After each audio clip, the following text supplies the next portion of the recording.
ప్రధానమంత్రి నరేంద్ర మోదీ శుక్రవారం నాడు దేశంలోనే పొడవైన సీ లింక్ బ్రిడ్జ్ను ముంబైలో ప్రారంభించారు.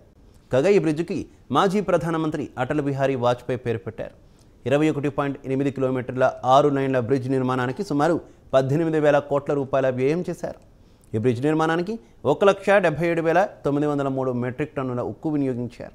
బ్రిడ్జ్కు సంబంధించి మరింత సమాచారం తెలుసుకుందాం.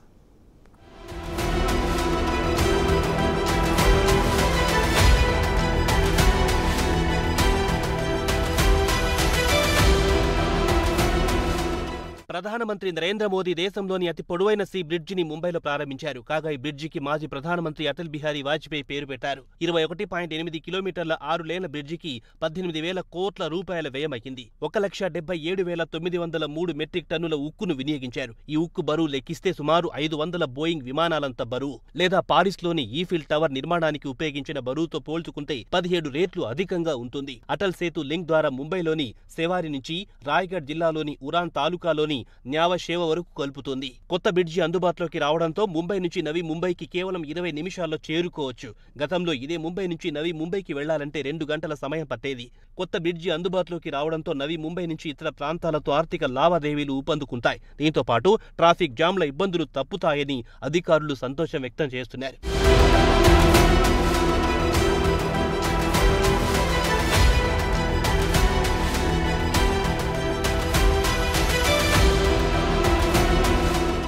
కొత్త బ్రిడ్జి అందుబాటులోకి వచ్చిన తర్వాత ముంబై నుంచి పూణే ఎక్స్ప్రెస్ వే దూరం కూడా తగ్గుతుంది. దీంతో పాటు ప్రస్తుతం నిర్మాణంలో ఉన్న నవీ ముంబై ఇంటర్నేషనల్ ఎయిర్పోర్టుకు కూడా కనెక్టివిటీ అందుబాటులోకి వస్తుంది. కొత్త బ్రిడ్జిపై ప్రతిరోజు 70,000 కంటే ఎక్కువ వాహనాలు రాకపోకలు సాగించగలవని మహారాష్ట్ర ప్రభుత్వ అధికారులు అంచనా వేస్తున్నారు. Mumbai trans harbour linker MTHL దీన్ని అటల్ సేతుగా పిలుస్తారు. ఈ బ్రిడ్జి ప్రధాన ఉద్దేశం ముంబై మెట్రోపాలిటన్ రీజియన్ నుంచి ముంబైకి చెందిన జిల్లాలు థానే, పాల్ఘర్, రాయ్గఢ్ తో కనెక్టివిటీ కోసం కొత్త బ్రిడ్జి నిర్మాణం చేపట్టారు. దీంతో ఈ ప్రాంతం ఆర్థికంగా అభివృద్ధి చెందుతుంది.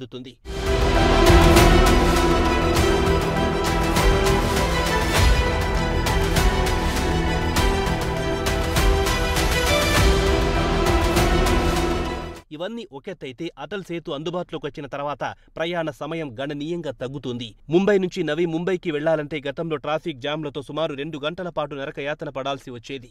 వాషి బ్రిడ్జి మీదుగా ట్రాఫిక్ జామ్లో ఇరుక్కుని నవీ ముంబైలో చేరుకోవాల్సి వచ్చేది. ప్రస్తుతం దక్షిణ ముంబై నుంచి నవీ ముంబైకి 2 గంటల ప్రయాణం కాస్త 15 నుంచి 20 నిమిషాల్లో చేరుకోవచ్చు.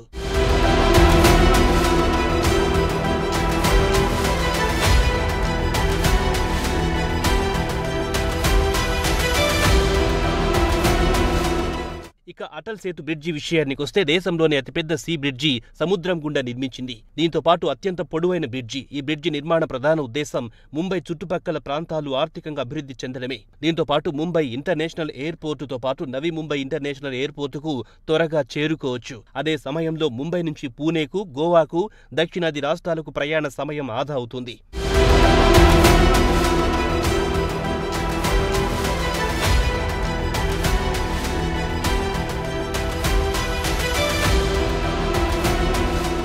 ఇక MTHL 6 లేన్ల సీ లింక్ రోడ్డు విషయానికొస్తే 16.5 కిలోమీటర్ల పొడవు సముద్రంలో ప్రయాణించాల్సి ఉంటుంది. మిగిలిన 5.50 కిలోమీటర్ల దూరం భూమిపై ప్రయాణించాల్సి ఉంటుంది. అయితే ఈ సీ బ్రిడ్జిపై మోటార్ బైకులు, ఆటో రిక్షాలు, ట్రాక్టర్లను అనుమతించరు. కేవలం కార్లను, 4 వీలర్స్ ను మాత్రమే అనుమతిస్తారు. అది కూడా గరిష్టంగా గంటకు 100 కిలోమీటర్ల వేగంతో ప్రయాణించడానికి పరిమితం చేశారు. ఇక బ్రిడ్జిపై టోల్ ఛార్జీలను మహారాష్ట్ర ప్రభుత్వం 1 వేకు 250 రూపాయలుగా నిర్ణయించింది. అదే బ్రిడ్జిపై రాకపోకలకు 375 రూపాయలు వసూలు చేస్తారు.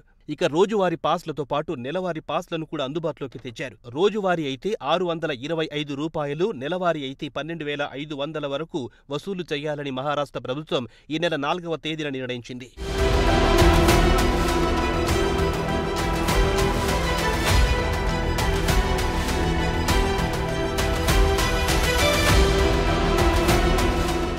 ఇక ఈ బ్రిడ్జి నిర్మాణానికి అత్యాధునిక సాంకేతిక పరిజ్ఞానాన్ని వినియోగించారు. Automated toll collection, intelligence transport system, దీంతో పాటు ఇండియాలో మొట్టమొదటిసారిగా ఆర్థోట్రోఫిక్ స్టీల్ డెక్ స్పాన్ ను వినియోగించారు. దీనివల్ల పిల్లర్ల సహాయం లేకుండా ఈ రూట్లో ఓడలు కూడా ఎలాంటి అడ్డంకులు లేకుండా వెళ్లిపోవచ్చు. కాగా సున్నితమైన ప్రాంతాల్లో వన్యప్రాణులకు ఇబ్బంది కలగకుండా ఉండేందుకు, వాహనాల నుంచి శబ్దాలు వినిపించకుండా ఉండేందుకు యంత్రాలను అమర్చారు.